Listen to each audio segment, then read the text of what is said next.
Il y avait en Westphalie le château de Thunder-Trentronck, où habitaient messieurs les barons, madame la baronne, les fils du baron, sa fille Cunégonde, le précepteur Pangloss et un jeune garçon avec les mœurs les plus douces et l'esprit le plus simple, Candide.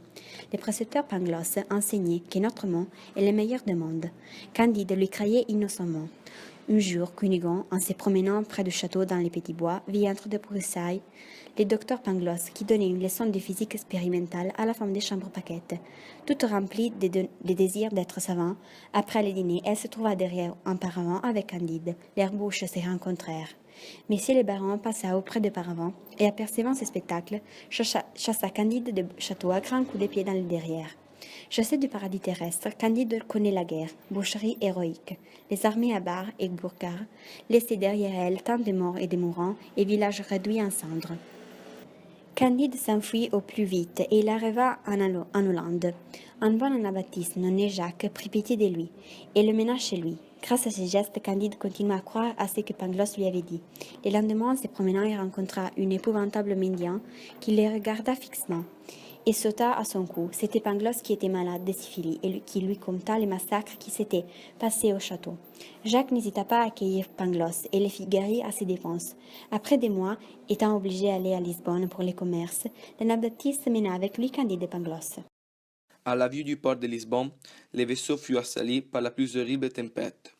Le bon Jacques fut précipité dans la mer et englouti pour jamais. Le vaisseau fit naufrage. Pangloss et Candide arrivaient au rivage heureusement. Ils marchèrent vers Lisbonne. Ils sentirent trembler la terre sous leurs pas. Les maisons s'écroulèrent. Les toits se renversèrent. 3000 habitants de tout âge moururent. Un petit homme, familier de l'Inquisition, les fit arrêter pour donner au peuple le spectacle de quelques personnes brûlées pendant une grande cérémonie de tout à fait. Ils marchèrent en procession suivie d'une belle musique en faux bourdon. Candide fut fessé, en cadence pendant qu'on chantait. Pangloss fut pendu. Candide, épouvanté, interdit et tout sanglant, fut abordé par une vieille qui prit soin de lui fit retrouver Cunégonde, qui lui conta son histoire. Les Bulgares égorgèrent son père et son frère, coupèrent à morceaux sa mère. Elle fut violée, menée prisonnière dans les quartiers d'un capitaine bulgare, vendue à un juif et menée à Lisbonne. Ils s'enfuirent avec 3 chevaux andalous pour aller s'embarquer à Cadix. Pendant le voyage pour Buenos Aires, la vieille conta son histoire. Elle était née fille du pape Urban X et de la princesse de Palestrine. Élevée jusqu'à 14 ans dans un palais merveilleux, elle fut victime de plusieurs mésaventures jusqu'à les janissaires pendant le siège d'Azov, lui coupèrent une fesse pour s'en nourrir. Enfin, elle devint servante à Lisbonne. Les vaisseaux avançaient. En abordant dans Buenos Aires, Candide et son valet Cacambo, qui avait été mené de Cadix, furent obligés à s'enfuir. Scellés au plus vite les 2 chevaux andalous, ils se séparèrent de Cunégonde et de la vieille. Cacambo fut la guide à travers les paraguets. Ils arrivèrent dans les domaines des pères jésuites. Ils furent arrêtés à une première barrière. Ils demandèrent de parler avec les commandants. Candide baisa d'abord la robe du commandant. Ils se regardèrent avec une extrême surprise. C'était extraordinaire. Les jésuites étaient les fils du baron de Thunder-Trentronck. Ils s'embrassèrent, ils versèrent des ruisseaux de larmes. Ensuite, ils se mirent à table. Candide lui communia son espoir d'épouser Cunégonde. Le petit baron nia son approbation. Ils disputèrent. Enfin, Candide enfonça jusqu'à la garde son épée dans le ventre du baron jésuite. Cacambo, qui faisait sentinelle, ne perdit point la tête et fit monter Candide à cheval. Ils arrivèrent à s'enfuir voulant arriver en Suriname pour se sauver. Pendant les voyages, leurs chevaux moururent de fatigue. Cacambo décida de poursuivre avec une petite barque sur une rivière qui aurait sans doute mené à quelque endroit habité. Ils s'abandonnèrent au flot. Ils passèrent sous un bout de rochers. Enfin, ils découvrirent un horizon immense, bordé de montagnes infranchissables. Les cailloux des chemins étaient pavés d'or. Ils virent les enfants d'un village couvert de brocas jouer avec des jouets d'or, des émeraudes, des rubans, dont les moindres auraient été les plus grands ornements d'un roi en Europe.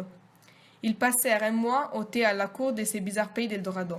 Enfin, les 2 héros résolurent de demander leur congé à leur majesté. Elle leur donna des grands moutons rouges, scellés et bridés, chargés de vivres d'or, de pierreries et de diamants. Le roi les salua et grâce à l'invention des ingénieurs de ses règnes purent traverser les montagnes. Après 100 jours de marche, ils rencontrèrent un être étendu par terre, qui n'avait pas la jambe gauche et la main droite. Ils firent connaissance de la réalité des humains de l'esclavage, et versant des larmes et regardant les nègres, ils entrèrent dans le Suriname. Candide envoya Cacambo chercher Cunégonde et la vieille à Buenos Aires. Ils se donnèrent rendez-vous en Europe, à Venise. Ils s'embrassèrent en versant des larmes. Cacambo partit. Candide resta encore au Suriname en cherchant un vaisseau qui l'aurait mené en Italie, lui et les 2 moutons chargés d'or. Enfin, Monsieur vendeur d'ordures, maître d'un gros vaisseau, vint se présenter. Payé le voyage d'avance, Candide fit d'abord embarquer les 2 moutons. Dès qu'ils se trouvèrent au bord des vaisseaux, les capitaines, sans attendre Candide, mit la voile et s'enfuit. Candide, stupéfait et fort étonné, les perdit bientôt de vue avec leur trésor. Abîmé dans la douleur, il chercha dans la ville un camarade pour son long voyage. Entre plusieurs offreurs, il choisit Martin, un vieux savant qui avait été volé, battu et délaissé par son entière famille. Et avec lui s'embarqua pour Bordeaux. Martin était manichéen. Il pensa que l'univers était le résultat et l'objet d'une lutte entre les biens et les mal. Pendant les 15 jours de voyage, ils se disputèrent sur la justice et les biens dans le monde. Arrivés à Bordeaux, ils firent un tour européen qui les mena d'abord à Paris, puis sur les côtes anglaises. Enfin, ils arrivèrent à Venise. Dès qu'ils furent à Venise, ils cherchèrent Cacambo, mais ils ne le trouvèrent pas. Un jour, en attendant de recevoir quelques nouvelles, ils se disputaient sur le bonheur humain. Ils virent un moine et une fille qui paraissaient vraiment heureux. Ils leur parlèrent et découvrirent qu'il s'agissait de Paquette et de son unième aimant. Face à une histoire terrible de violence, d'ordination forcée et de débauche, Candide aperçut l'absurdité de l'optimisme de Pangloss et donna de l'argent à ceux de désespérés. Martin et Candide allèrent aussi voir Pococurante, un riche qu'on prétendait n'avoir jamais eu de chagrin. Ils furent reçus dans les palais. Ils admirèrent la beauté des collections de tableaux, des statues, des livres, et après avoir été éblouis aussi par les jardins, ils comprirent que, malgré sa richesse, Pococurante était désormais dégoûté de tout ce qu'il possédait. Une soirée, Candide fut abordé par un homme.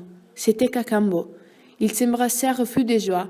Les fidèles valets l'informa qu'il était devenu esclave et que Cunégonde se trouvait avec la vieille à Constantinople. Rapidement, grâce au nouveau maître de Cacambo, Candide et Martin s'embarquèrent pour Constantinople. Pendant le voyage, Cacambo informait Candide que Cunégonde, devenue désormais horriblement laide, réduite en esclavage, servait dans la maison d'un souverain détrôné sur les bords de la Propontide. Dans la chambre du vaisseau, il y avait 2 forçats qui ramaient fort mal. Candide prit pitié d'eux et leur approcha. Il lui paraissent Pangloss et les barons, qu'ils savaient être morts. En fait, lorsqu'ils s'aperçurent de lui, les 2 forçats poussèrent un grand cri, s'arrêtèrent sur leurs bancs et laissèrent tomber leurs armes. Ils étaient effectivement Pangloss et les barons, tous les 2 aventureusement survécus à leur mort. Candide paya leur rançon, les délivra et racheta aussi Cacambo. Arrivés à Constantinople, ils se rendirent à la maison où servait Cunégonde.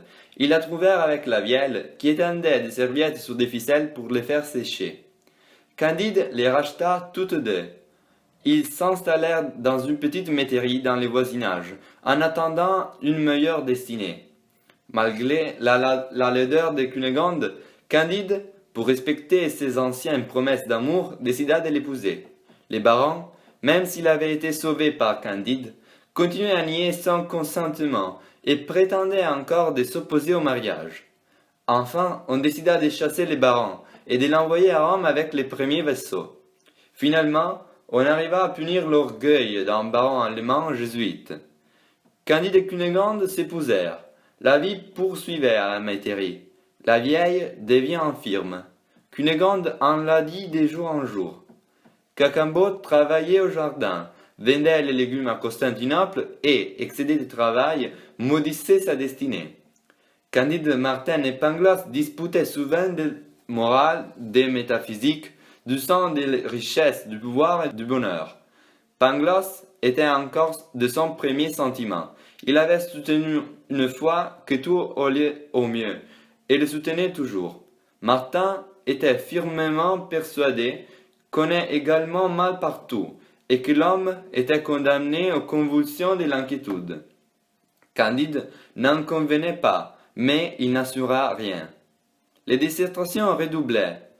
Ils consultèrent aussi un derviche, convaincu qu'il y a aussi peu de liens entre Dieu et des hommes qu'entre le grand sultan de Turquie et les souris d'un navire. Les hommes sont donc livrés à eux-mêmes face à l'insoluble, c'est sans secours divin à espérer.